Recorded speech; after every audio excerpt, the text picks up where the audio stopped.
Home কিচেনে সকলকে স্বাগত জানাই। তো আজ আমি চলে এসেছি একটা দারুণ মজাদার রেসিপি নিয়ে। তো দেখতেই পেলে আমি দুটো আলুকে এইভাবে চিপসের আকারে কেটে নিয়েছি। তো এগুলো দিয়ে আজ আমি বানাবো খুবই একটা টেস্টি রেসিপি। তো চলো দেখতে থাকো। তো এই যে দেখো আলুগুলো ধুয়ে নিয়েছি আমি খুব ভালো করে। এইভাবে একটা শুকনো কাপড়ের উপরে এভাবে রেখে দেব, তাহলে কি জলটা শুকিয়ে যাবে। এইভাবে আমাকে এগুলো রেখে দিতে হবে।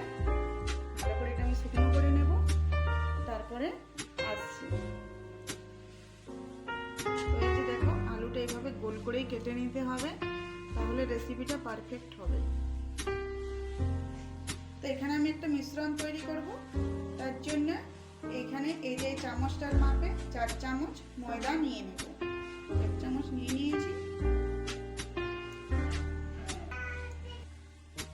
এবারে ওই চামচেরই 4 চামচ নেব কর্নফ্লাওয়ার।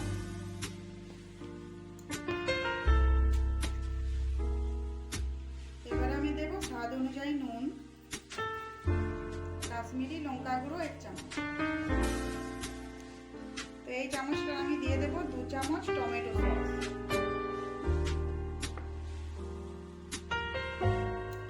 এবারে এগুলো আমি অল্প জল দিয়ে একটা মিশ্রণ তৈরি করে নেব।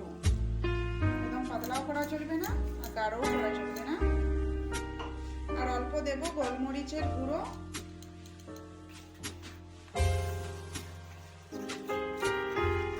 তো বাটারটা এইভাবে একটু সময় নিয়ে ফেটিয়ে নিতে হবে।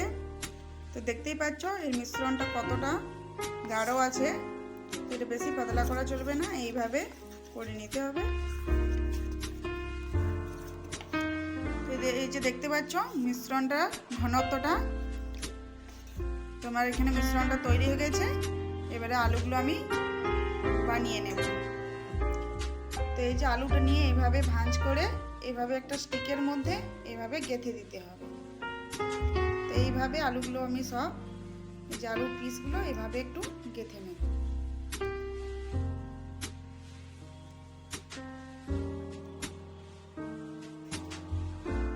তো এইভাবে যতগুলো আমি আলুর পিস করে রেখেছি এইভাবে স্টিকের মধ্যে সব আলুগুলো গেঁথে নেব। তো এই যে দেখো আলুগুলো এইভাবে আমি সবগুলো বানিয়ে নিয়েছি। এবারে এই মিশ্রণটার মধ্যে এগুলো এইভাবে একটু রেখে দেবো। এইভাবে চামচে করে এইভাবে দেবো আমি।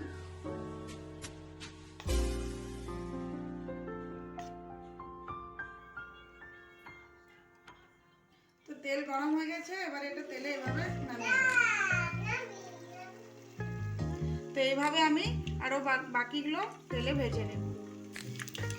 তো এইভাবে চামচে করে দিয়ে দিতে হবে, উল্টিয়ে পাল্টিয়ে।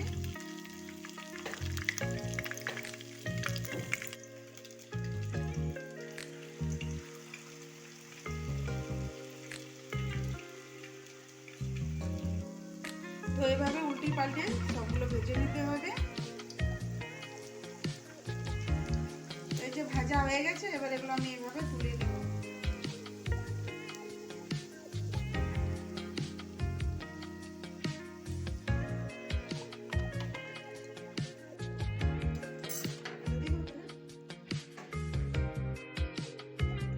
তো এই যে দেখো সবগুলো আমি ভেজে নিয়েছি, কতটা সুন্দর লাগছে দেখতে, আর এটা খেতেও কিন্তু অপূর্ব হয়েছে।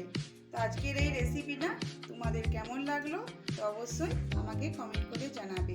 আর যদি ভালো লেগে থাকে তো অবশ্যই আমার চ্যানেলটা সাবস্ক্রাইব করে দিও আর লাইক করতে ভুলো না কিন্তু। তো ভালো থেকো, সুস্থ থেকো, আবার আসছি একটা নতুন রেসিপি নিয়ে।